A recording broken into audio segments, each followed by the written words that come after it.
Welcome back to 23 Degrees Sideways, Coyote in the Highlands, your spot for really weird positivity talk, enlightenment journey for all of the people.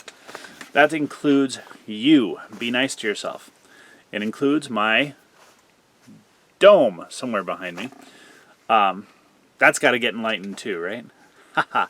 Actually, it has to get much heavier. I've got to put OSB sheathing on the roof today, start that project and see where that goes. I want to talk about the elder journey as an archetype. It's very interesting. It's very hard for me to look at because I'm not there. But people have been talking about this recently, the different archetypes, because we have the hero's journey, the big archetype, the Jungian archetype, the Peterson archetype, the hero's journey, slay your dragons, fight, lose, win, overcome, all of this stuff. It's an archetype. It's not necessarily a life plan, but it is a story archetype. But people treat it as a life plan, as if everyone has one life script and this is the way it must be. It's a map. It's a map for understanding and meaning, but it's not necessarily a natural law. So the elder journey, this is something people have been talking about and trying to explore. And one person suggests that it's based on success. Oh my. Oh, how horrible. Oh, what an idea. So the problem with this is that this is a very westernized concept, the idea of success. You are the banker in the club, sitting in your leather armchair, being the elder because you are successful. Oh, holy hell! No, absolutely not. Not the elder archetype, all right? Wisdom. Wisdom is probably what you're looking for. In some other traditions that are Indo-European, when you age, you go back to the forest, you go back to nature, you drop all of the trappings of involvement with life, social life and strife and trying to make a profit and all that. You go back to nature and you live with wisdom. That's something you really got to consider, all right? We don't like to let go of that. Our society is programmed for ever increasing amounts of increasing rates of success. So it's not just that you have to succeed, it's that you have to increase your rate of success exponentially, There's no space for you in that. Excuse me. So I don't really get that. Wisdom would be a key word that I would look at. Even that is it's such a westernized concept at this point. Or not a westernized, but a consumerized concept, okay? It's been productized. Everything has become a product. Every meme, every idea, every archetype is a product. And that's horrible. Some people talk about it as the mage's journey through aging and getting older, and we've done all this, and now I have the wisdom, and now I will sacrifice myself for the group, and whatever. I guess, maybe, I don't know, the sacrifice thing is such a weird concept.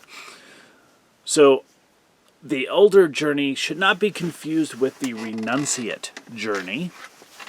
Renunciation of the seeming importances of young social life. This isn't necessarily an archetype that's deep in humanity. It's an archetype that's in us, in our collective unconscious, because of how we've structured society, but it's not a part of nature, so to speak. But there's that grasping part of youth where in a particular social construct, the goal is to gain power and wealth and influence and all of this stuff. And that's imbalanced. It's imbalanced in the West. There's always there is a creative impulse. There is a desire to do that, but it needs to be balanced with concern and care and your own personal well-being and the well-being of those around you. We're not very good at that at this phase in Western society. So we should work on that.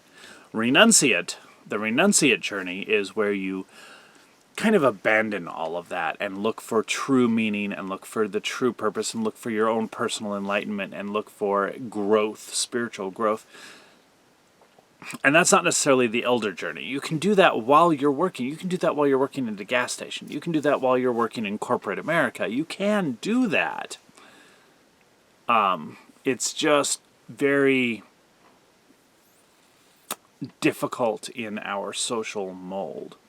The elder journey is different. It may involve renunciation. As I said, there are traditions, and these traditions go all the way to the West, like all the way west, not just Indo-European, but even in Northern and Western European culture and American culture, there is that idea of the elder going back to nature, being satisfied, being a gardener, being retiring and volunteering, retiring and going off to tend the garden. To tend the garden is probably a really good metaphor. That's our version of going back to the forest. That's cool. That's pretty awesome. I'm not ready for the elder journey yet. I'm only in my 50s.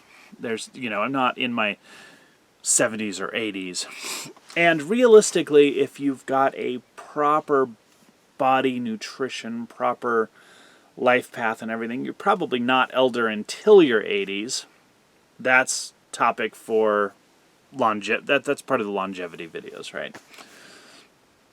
But wherever you start your elder journey, when you start it, I think wisdom and peace are the places to look, not success. That's probably the point of the video. Once again, it only took me 7 minutes to get to the point of the video. I'm doing better.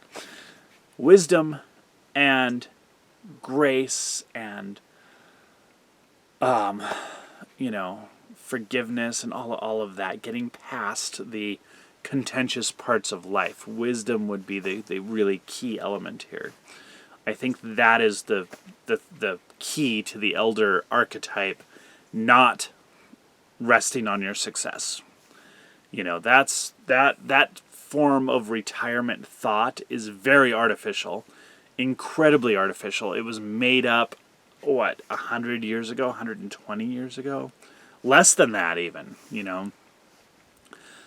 The idea of retirement itself, in that sense, is midway through the Industrial Revolution, the Second Industrial Revolution. It's not very old in terms of society or humanity, so I would take a look at that with a very, very large amount of salt and just kind of, make a solution and see what comes out of that, the rinsing bath there. I think that wisdom is a bigger deal. So if you're going on an elder journey at some point, I think the focus is on wisdom, relaxation, peace, not success or resting on success. The good news is that working with that idea of success, looking at it in a positive sense, what people mean by that when they posit, success is where the elder journey begins.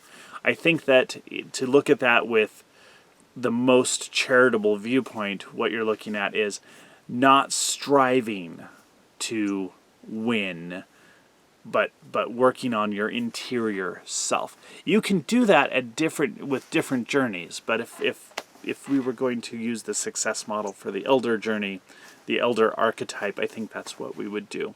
And I've known a lot of people who resist that elder. I have relatives who are in their 70s who resist the elder archetype. They have programmed themselves so that their whole identity and existence revolves around a certain level of competent purpose, performance of duties, performance of certain actions. Working is their life, and they don't have anything else. And so if they stop working, they're going to die. And they don't have whatever it is inside of them during this lifetime to transform that into doing inner work or to allowing experience to be part of the work, to expanding their identity. And that's not my lifetime, I guess. Not my space in the cycle of lives.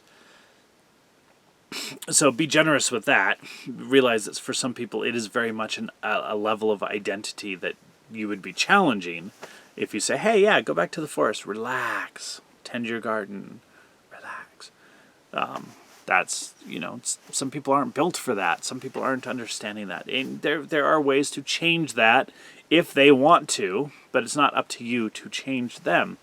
So that's what I've got. If I was going to look at the elder journey, I would look at it as a path of wisdom and introspection. Stay sideways.